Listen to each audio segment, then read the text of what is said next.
Hey everyone, it's Dr. Namani and Dr. Louie back again today with another episode of The Athlete Spine. And we're really excited to have two esteemed guests on with us today. First, we have Dr. Alex Satin from the Texas Back Institute. He's a spine surgeon there in Dallas, Texas. And then we also have his senior partner, Dr. Rick Geyer, who is the co-director of the Disc Replacement Institute at the Texas Back Institute as well. So welcome both of you. Thank you for having us. Yeah, Thank you, and Ryan. we're prefacing today's discussion. Our topic is talking about lumbar disc arthroplasty or lumbar disc replacement, which is the cousin of hip and knee replacement, which are joints that obviously are replaced all over the world with great success. And we're talking about this now because one of the most well-known athletes in the world, Tiger Woods, just had a lumbar disc replacement at L4-5. Dr. Geyer is also well known as the surgeon who did an operation on Tiger back at L5S1 back in the day, and Tiger won a Masters after that. So he has kept that man in the news, and now Tiger's had a problem at a different level that we're going to talk about a little bit. So thanks again, guys, for being on with us. You're very welcome. Yeah, so that's the interesting point, right? So we had looked back at a lot of the episodes, and we've talked about cervical disc replacements over and over and over again. And it started sort of with the NHL athletes when those started happening, and then we thought to ourselves, wait, we actually haven't talked about lumbar disc replacements yet. And who better to have than sort of Dr. Geyer here to sort of lead us off. Why do you think it's taken us this long to talk about lumbar disc replacements compared to that in the cervical spine? This has been the story of my career. We've been doing them for 25 and a half years. And we have such amazing data. Our revision rate, we published this about a year ago, is less than 1% at 20 years. If total hips and total knees are somewhere between 10 and 15%, the problem is there's a difference in the way medicine is practiced, different parts of the country. Like I trained in Philadelphia, and the story there was it was 200 at University of Pennsylvania, 200 years of tradition unmarred by progress. Up east, they don't do any lumbar artificial disc.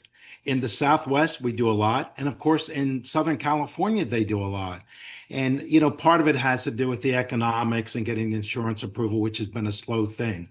But the results are just as good. And, for the athlete, we've done patients that are amateur golfers, professional golfers, soccer players, you name it. And they can in all walks of life. And only recently did the cervical disc replacement become popular when they started doing them in the hockey players like Jack Eichel, who had the first one and sort of opened the window for it.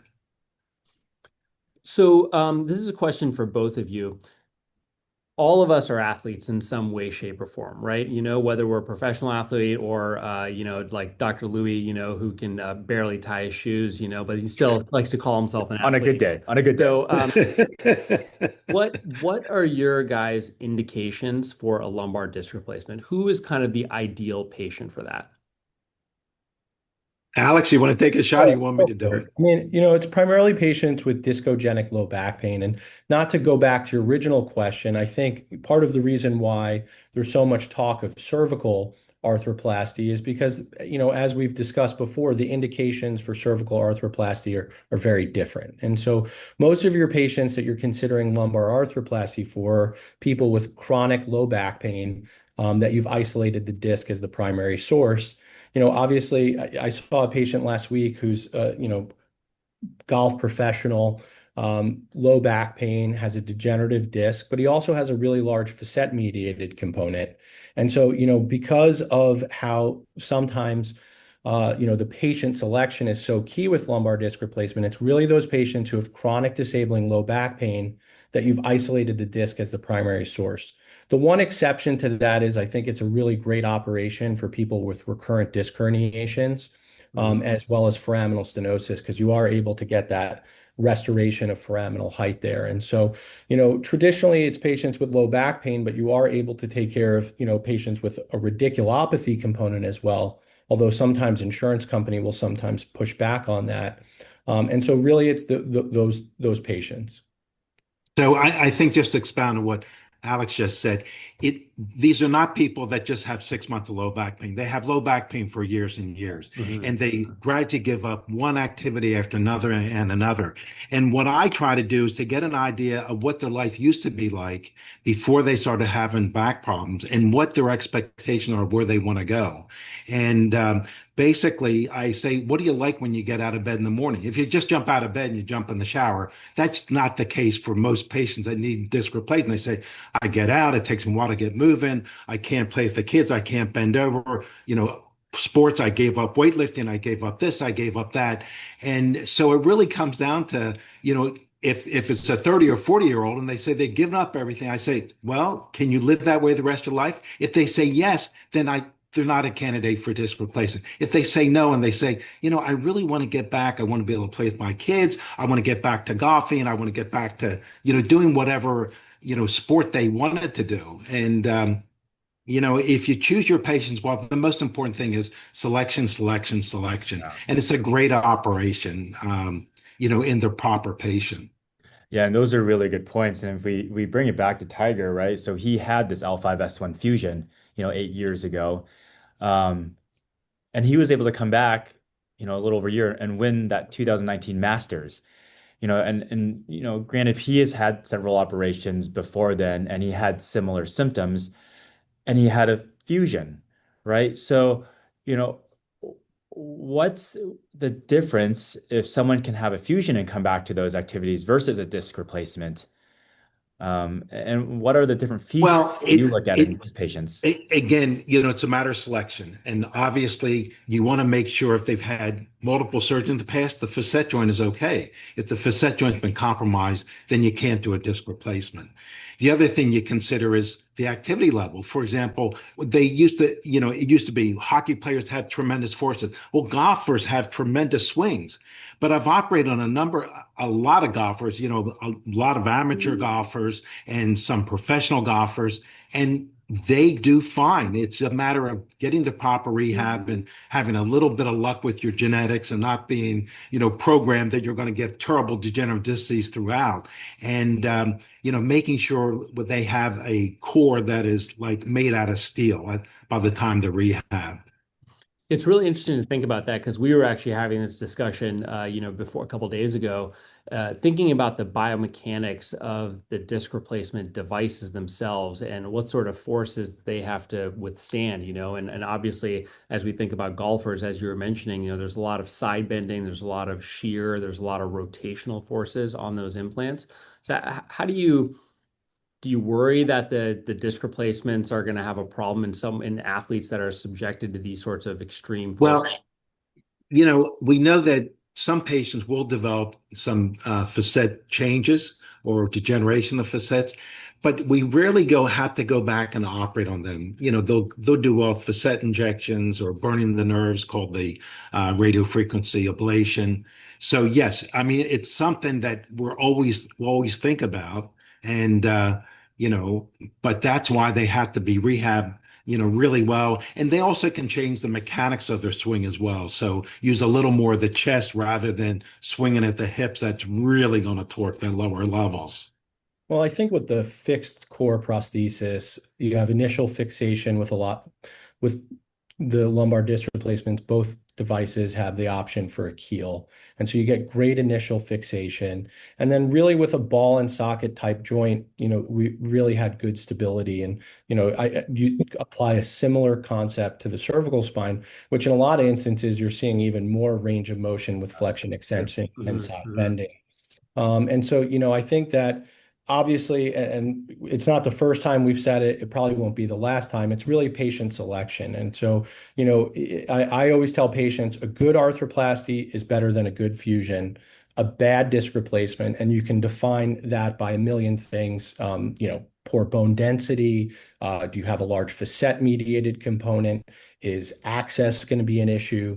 And so, a bad disc replacement is not better than a good fusion. And so if you can really select those patients, I don't really have a huge concern. We obviously looked at and just published this on cervical arthroplasty, talking about the different sports and whether is it a collision sport. And then obviously, things like golf, may not be a huge issue for the neck, but obviously you're having a lot of rotation through the back might kind of change the whole perspective on that. But at this point in time, I really haven't had any major concerns regarding the stability of the prosthesis, particularly after that initial point where you get the bony on growth. And if you think about it, so the theory was you don't want to do a disc replacement if they're a contact sport. Mhm. Because you'd rather do a fusion. But if you do a fusion, what happens? You're transferring the stresses to the level above. And I can't prove it, but I have a sneaky feeling that if we were able to do the biomechanical study, you would actually see that there's more forces on the level above than at the level of the disc replacement. So that's why, again, in the beginning, we were very conservative, and that's how we got our data to show that, hey, look, these things are durable. They're lasting at least 25 and a half years. And step by step, we've just moved a little bit further, just like we see with the cervical spine. Before, all we did was soft disc herniation. Now, as you know, if you look on LinkedIn, you see all Oh my sorts of gosh. stuff. Well, and I'd like to commend the both of you, especially your whole, Texas Back Institute, because you all have really led the charge on evidence-based gathering for disc replacements, both in the cervical and lumbar spine. So even though, the two of us may be a little bit slower to adopt that, we have relied on your evidence and your uh, follow-up and your research to sort of guide our practices. So thank you for that, because you have all been such a great light in our field for that. And I also really appreciate your discussions on the indications, because for our viewers out there, right, sort of from an orthopedic background and certainly a spine background, right, there's two major components of what we do, right? Everyone always wants to say, hey, are you a good surgeon? Are you a technical master at what you do? But people forget, like, the carpentry is only, 50%, if that, in what sort of contributes to the outcome, right? A good carpentry with poor indications, you're not going to have a good result, right? You really need the crystal clear indications along with the technical ability to actually lead to the outcome that we're going for. So I Yeah. think that's really, really important to remember, that it's not just, the surgical component itself, but it's actually everything leading up to it that sort of builds this story that contributes to, okay, like this is the best option given what you've gone through and everything else that's out there. No, you're exactly right. And then the other thing that's important is to give the patient the support post-operatively because, Uh, not everybody wakes up and says they feel great. And we know from the data it can take some patients up to 6 months. mhm. And it's a lot of hand holding. We do get nerve stretch problems, but we treat that. And you just have to be very positive with the patient and always be there to help them when they do have a rough time. Not everybody goes through it smoothly. Some people do, and I tell them, you're really lucky if you wake up and you feel great, but that's the rarity, not the common So, so, outcome. so with that, kind of as we start to wrap things up, how do you guys think about the rehab for these patients? And is there any difference in how you would rehabilitate a post disc replacement patient, especially if they were an athlete or a higher level athlete, compared to a fusion patient? Well, yes, there is a difference because we're maintaining motion, so we can work on motion. And for a particular athlete, we need, based on what they do, then we're going to concentrate the rehab on the muscle groups that they're going to using. But still, the basic is to make their core, is to work on their core, and then work on the other muscle groups as well for the particular sport. So with the fusion, you don't want to see motion, whereas once a patient is rehabbed after having an artificial disc, at 12 weeks, we say, you're ready to go. You can try anything. But my example I use, I say, I've told you to keep your foot off the pedal for 12 weeks. And now I say you can accelerate it, but it doesn't mean you floor it. So, because they haven't done a lot of things. But basically, at that point, we know the implant is bonded to the bone. It's not going to go anywhere. And if they've done good rehab, they're ready to go back to golf or whatever it is. Yeah, and the last question I'll throw out to you, Dr. Satin, and I'm sure we're gonna actually get this question a lot, is are patients able to return to play earlier with a lumbar disc replacement versus a fusion, or is it just, as Dr. Geyer says, just a different type of recovery along the same similar time period? I think it's a different type of recovery. I'll say, my restrictions and that gas pedal analogy is perfect, really doesn't differ between the two. But I think that they definitely have a little bit faster return to sport, particularly if it's an activity that involves a lot of bending and rotation. And like you said, no one's really fused at 3 months, even though if we, release them. Mhm. And so for those patients, sometimes motion can be detrimental, whereas with the arthroplasty, after that, first 90 days, it's kind of full steam ahead and, just listening to your body. The elite athletes definitely start at a little bit of a different overall fitness level. And so, that concept of what's your baseline or starting point is certainly different. And so I have similar, type of thought process post-operatively. I do let them move with some restrictions for the first 3 months and then a slow, gradual return to sport, especially if it involves any contact or collision. And Phil, just to add one thing, for golfers, for example, depending on the level, we'll let them start to chip and putt at 6 weeks Oh, and okay. let them go to longer irons and slowly work up to the drivers by the time 12 weeks come. And then, they should be ready to accelerate on the gas pedal at Awesome. 3 months. Yeah. I've gone back and forth with that because sometimes if you give an inch, they take a foot. And then, True. I see people at the driving range hitting golf balls who probably shouldn't be. Yeah, it's the difference between hitting the gas in a Pinto versus a Maserati, So Yeah. I like that analogy. yeah, yeah.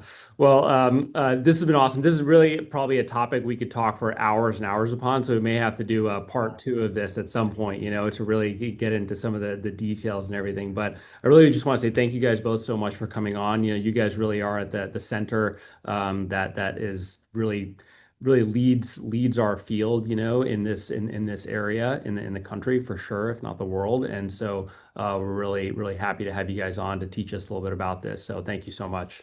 Well, thanks for asking us. Yeah, Yeah. for sure. Good All to see right, you guys. everyone. So until next time, be sure to like and subscribe and follow us on Instagram. We'll see you later. Okay. Bye bye. All right, take care. Bye-bye.